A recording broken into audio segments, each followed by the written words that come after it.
ఆరుగురు ప్రతివ్రతలు. ఇది ఓ బోల్డ్ మూవీ. దివంగత స్టార్ డైరెక్టర్ పివి సత్యనారాయణ ఈ చిత్రానికి దర్శకుడు. కామెడీ, సెంటిమెంట్ మాత్రమే కాదు, ఈవీవి గారి సినిమాలలో గ్లామర్ డోస్ కూడా కొంచెం ఎక్కువగానే ఉంటుంది. బిజీగా గడుపుతున్న లైఫ్ లో చిన్న బ్రేక్ తీసుకుని ఎంజాయ్ చేయాలి అనుకుంటున్నారా? అయితే వెంటనే ఆర్వీ వెకేషన్స్ ప్రైవేట్ లిమిటెడ్ ని సంప్రదించండి. మరిన్ని డీటెయిల్స్ కోసం సంప్రదించండి 7997979960.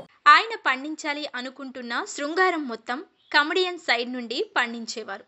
చిలక్కొట్టుడు, పెళ్ళయింది కాని వంటి గ్లామర్ సినిమాలు తీసినా హద్దులు దాటలేదు. కానీ ఆరుగురు ప్రతివతలు అనే సినిమా వివివి మార్కు పూర్తి భిన్నంగా ఉంటుంది. ఈ సినిమా 2004లో ఈ చిత్రం రిలీజ్ అయింది. ఈ కథని కంప్లీట్గా ఎమోషనల్గా చెప్పాలనుకున్న ఈవీవి బ్యాలెన్స్ తప్పి ఎక్కువగా గ్లామర్ యాంగిల్పై ఫోకస్ పెట్టాడు. అందువల్ల ఫ్యామిలీ ఆడియన్స్ ఈ మూవీని చీకొట్టారు. ఇప్పటికీ ఈ మూవీ జనాల నోట్లో నానుతూ ఉంటుంది.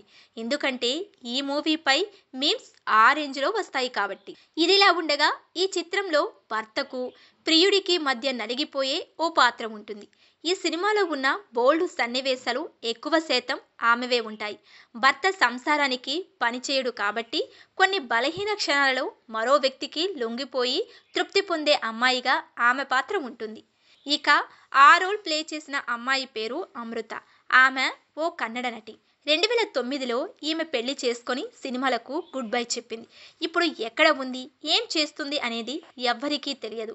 ఈమె మొత్తంగా 8 సినిమాలలో నటించింది. చాలా వరకు బోల్డ్ రోల్స్ మాత్రమే చేసింది.